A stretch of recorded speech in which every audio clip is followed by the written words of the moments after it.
Ito na ngayong araw nasisimulan na ang paggawa ng bagong tahanan para kay Tatay Antonio. Nakakatuwa lang na meron na naman tayong mailalagay sa maayos sa sitwasyon, na kung saan ay pinapangarap lang nila na magkaroon ng maayos sa tahanan, na ngayon nga ay gagawin na. Kaya labis ako nagpapasalamat sa ating mga sponsor sa walang sawang pagsuporta sa ginagawa kong pagtulong.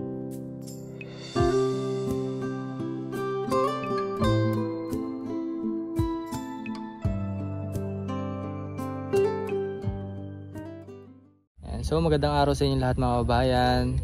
So nandito tayo ngayon kay Tatay Antonio para simulan po yung babahay number 6. Kompleto na rin naman yung mga materyales at dineliver na kahapon lang kasi nawalan ng naubusan ng kahoy yung kinukunan na. Pero yun nga, saktong-sakto na nandito naman lahat na. Ayan, so kasama natin si Tatay Rene naman po lagi yung ating tagagawa ng bahay. Ano? Gagawin muna yung pinakalagayan ng haligi sa ganun ay nakapatong sa simento yung kahoy. Kasama natin ngayon si Kuya Alvin, katulong po dito sa paggawa din ng bahay. Ito paano ay mapapagaan din yung trabaho. Ayan, so ito yung hero natin.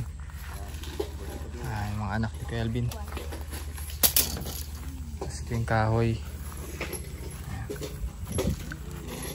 Ayan yung bahay ni Tatay Antonio.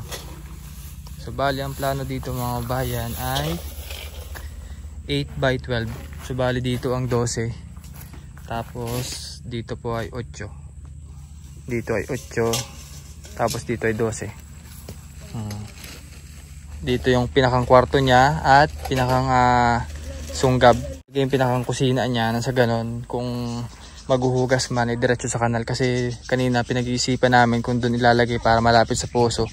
Pero baka mag-asi lang dito o magbaha lang. Para dire-diretso nga naman dito nilalagay yung pinakang kusina. Ayun, lutuan. Ayun, so kamustahin din natin si Tatay Antonio kung ano po yung kasi parang medyo masama ata ang pakilasan nito.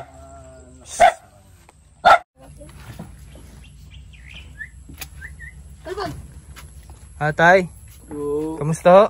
Ito, magaling-galing na po. Aba, mabuti. Maawa ng Diyos. Medyo mainit na dito Oo, ako'y malabas. Kaya kahalapan pa eh. Maawa ng Diyos sa inyong tulong eh.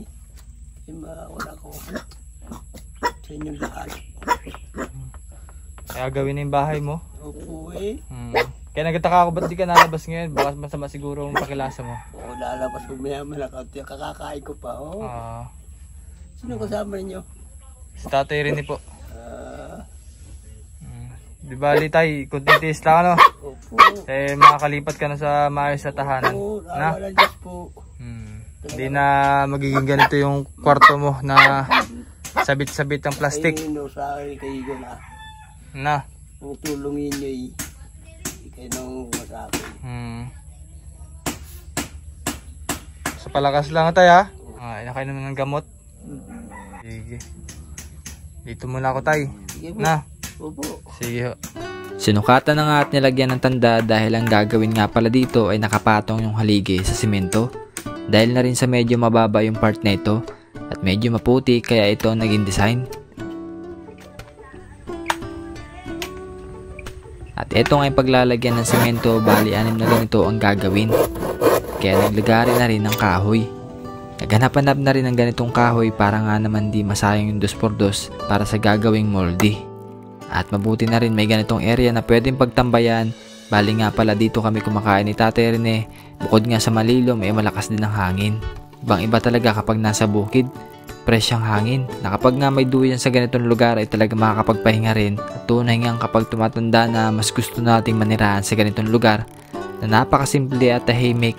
Maging masipag lang sa pagtatanim ay talagang di magugutom.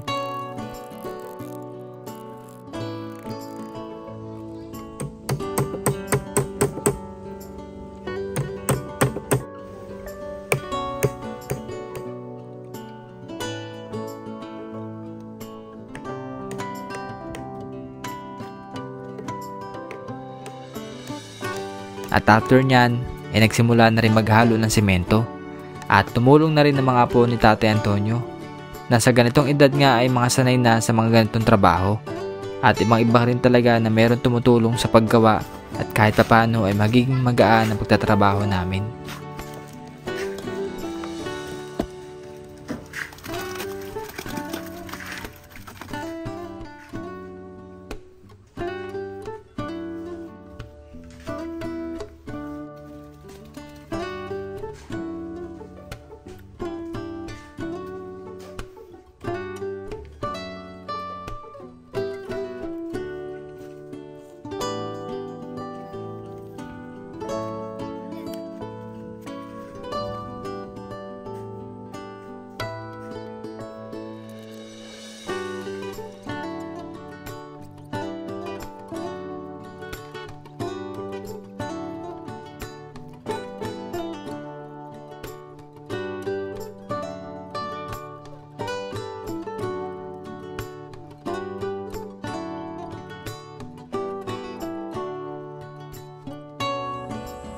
So yan, ito po yung natapos natin ngayong araw.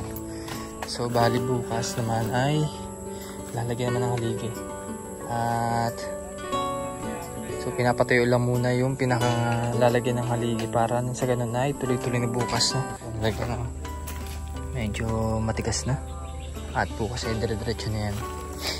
Yan. Medyo malaki din to mga babayan.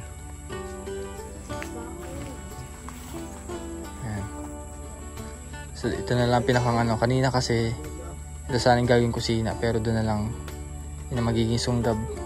At ito yung pinakang kwarto na parang ganun sa style kay Nanay Bibilita pero open yung pinakang kusina nila. At may sunggab dito sa mga lutuan. Kasing kalahati niyan ay magiging sala para kahit paano may tambayan si Tatay Antonio. Paano unti-unti nang umuusad yung bahay ni Tatay Antonio at siguro 1 week bago matapos. Thank you very much po sa ating sponsor na si Ma'am Betty na talaga naman pong agapay din sa ating mga misyon, at kay Ma'am Geraldine at sa anonymous sponsor din na sumuporta. Maraming salamat po sa inyong lahat. At ito po yung unang araw ng paggawa ng bahay ni Tatay Antonio, at sana patuloy niyo po akong suportahan sa ginagawa kong misyon dito sa Oriental Mindoro. Thank you very much po mga kabayan. Tay! Oh. Ano, kamusta? Ito, sabihin mo lang sa mga kasama natin nyo. Ha? Hindi na kamusta na lang mo. Salamat ka. Medyo mataas yan. Ay, hindi sino mataas. Ang kwarto lang naman maliit. Ay, dyan na daw matutulog si Nanay Gloria eh. Oo, yan. Ha? Oo, yan. Diba? Basta may kasama, no? Malagay may kasama. Oo. Kaysa naman pumunta pa dun sa malayo. Oh, layo ng bahay ni Nanay Gloria. Pabubuhat daw yung pagtagaraw na. Ha? Pabubuhat daw di. Yung bahay niya, di lalagay din eh. Doon, kabila. Dito sa kabila yung bahay din eh. Din eh. Oo, dito sa kabila lang kay Totoy. Yan para magkakasama na kasi katulad nito. Ang layo ng bahay niya. Andun po yung kulay green. Ito. Yan. Kung minsan daw ay nasakit daw yung tuhod ni Nanay Gloria, kaya si Kuya Alvin ang pumupunta doon. Ako naman, naawa ba? Naglalaba pa. Huwag mong aawayin. Para para laging ganahan pumunta sa iyo. Pag naaway mo yun nalayo. Nalayo ay. Hindi naman. Ano? Sira lang pang away. Sama na kayo sa kusina. Sige na, ikaw ay naubo na. Nahihirapan magsalita. Sabihin mo na lang. Sige po. Salamat po sa ating mga sponsor. At si Tatay talagang hinahapon na naman. Ganun pa man kahit paano may pagbabago. Sige po mga bayan, maraming salamat po. At thank you very much din kay Tatay rin na ating tagagawa.